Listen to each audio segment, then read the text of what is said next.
Hello বন্ধুরা, Shweta village food চ্যানেলে আপনাদের সবাইকে স্বাগত জানাচ্ছি। আশা করছি আপনারা সবাই খুবই ভালো আছেন আর সুস্থও আছেন। তো প্রত্যেক দিনের মতো আজকে আমি একটা রেসিপি নিয়ে হাজির হয়ে গেছি। আজকে বানাবো খারকোল বাটা। খেতে কিন্তু খুবই ভালো হয় আর বানানো একেবারেই সহজ।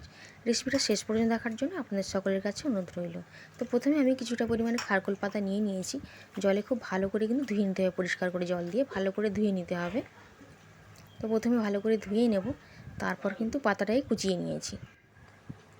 এরকম ছোট ছোট অংশে কেটে নিয়েছি পাতাটাকে। এবার কিন্তু জলে একটু ভাপিয়ে নেব। একটু ছোট ছোট করেই কাটতে হবে, তাহলে জলে কিন্তু খুব তাড়াতাড়ি ভাপানোটা হয়ে যাবে। এখন কড়াইতে জল দিয়ে দিয়েছি, একটু লবণ দিয়ে জলটা ফুটিয়ে নিয়েছি। খুব জলটা ভালোভাবে গরম হয়ে গেছে, তখন কিন্তু পাতাটাকে দিয়ে দিলাম। এখন ঢাকনা দিয়ে ঢেকে 10 থেকে 15 মিনিটের মতন অপেক্ষা করতে হবে। গরম ভাতের সঙ্গে কিন্তু এই খারকোল পাতাটা খেতে কিন্তু খুব ভালো লাগে।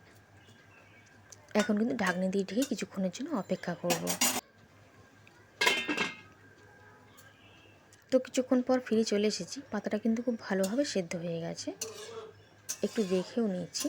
এই সময় জলটা ঝারিয়ে পাতাগুলোকে তুলে নেব এবং একটু ঠান্ডা করে নেব, তারপর কিন্তু মিক্সিতে পেস্ট করে নেব। আপনারা কিন্তু শিলনোড়াতেও বেটে নিতে পারেন। এরকমভাবে কিন্তু তুলে নিতে হবে, কোনো রকমের জল ছাড়াই কিন্তু পেস্টটা করতে হবে। তো পেস্টটা করে রেখে দিয়েছি। আর গ্যাসের ওভেনে একটা কড়াই বসিয়ে দিয়েছি। সর্ষের তেলেই রান্নাটা করব, তাহলে খেতে ভালো লাগবে।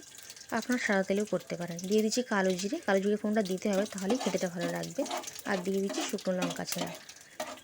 তো একটু 1 মিনিটের মতন ভেজে নিলাম। তারপর দিয়ে দেবো রসুন বাটা। রসুন বাটাটা দিয়ে ভালো রকম কিন্তু কষিয়ে নিতে হবে, মানে 2 মিনিটের মতন কিন্তু কষিয়ে নিতে হবে। এখানে কিন্তু কোনো রকমের আদার ব্যবহার করা যাবে না। তো এরকম ভালো করে কিন্তু ফ্লেমটা মিডিয়ামে রেখেই কিন্তু রসুন বাটাটাকে একটু কষিয়ে নিতে হবে।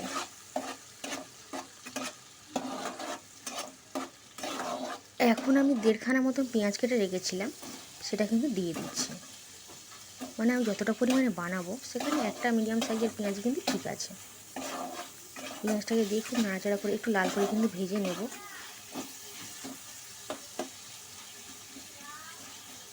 সকল বন্ধুরা ভিডিওটাকে এই পর্যন্ত দেখেছেন, তাদেরকে অসংখ্য ধন্যবাদ। আর ভিডিওটিকে অতি অবশ্যই লাইক করবেন, আর চ্যানেল নতুন এসে থাকলে চ্যানেলটিকে সাবস্ক্রাইব করে নেবেন, আর কমেন্ট করে জানাবেন যে কেমন লেগেছে। তো দেখুন, কথা বলতে বলতে পেঁয়াজটাকে খুব ভালো করে লাল করে একটু ভেজে নিয়েছি। এরকম সুন্দর করে গ্যাসের ফ্লেমটা মিডিয়ামে রেখেই ভাজতে হবে। এখন কিছু মশলা দিয়ে দেবো। দিয়ে দিচ্ছি পরিমাণ মতন লবণ।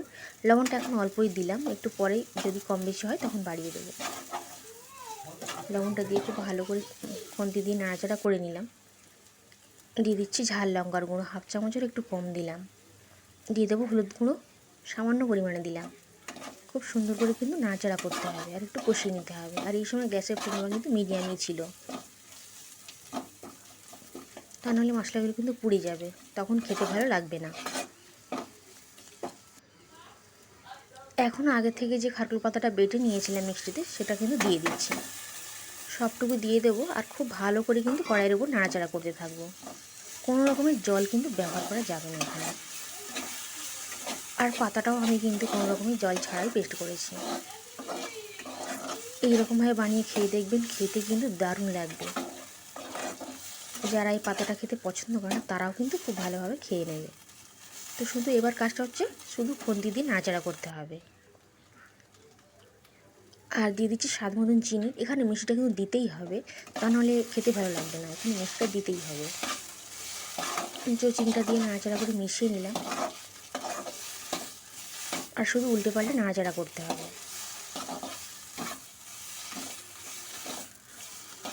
তো আরও কিছুক্ষণ আমি এইভাবে নাড়াচাড়া করে নেবো, তাহলেই কিন্তু খুব ভালোভাবে খারকুল বাটাটা রেডি হয়ে যাবে। এখন কিন্তু প্রচুর পরিমাণে এই খারকুল পাতাটা পাওয়া যায়, বাজারেও পাওয়া যায়। তো দেখুন কিন্তু এখন কিন্তু রেডি হয়ে গেছে, কড়াই থেকে ছেড়ে যাচ্ছে এইভাবে, আর এক জায়গায় জড়ো হয়ে যাচ্ছে, তার মানে খুব সুন্দরভাবে কিন্তু রেডি হয়ে গেছে। এখন গ্যাসটাকে অফ করে দেবো এবং কড়াইটাকে নামিয়ে নেবো। আজ তাহলে এই পর্যন্ত, আবার হাজির হয়ে যাবো আমি অন্য কোনো রেসিপিতে।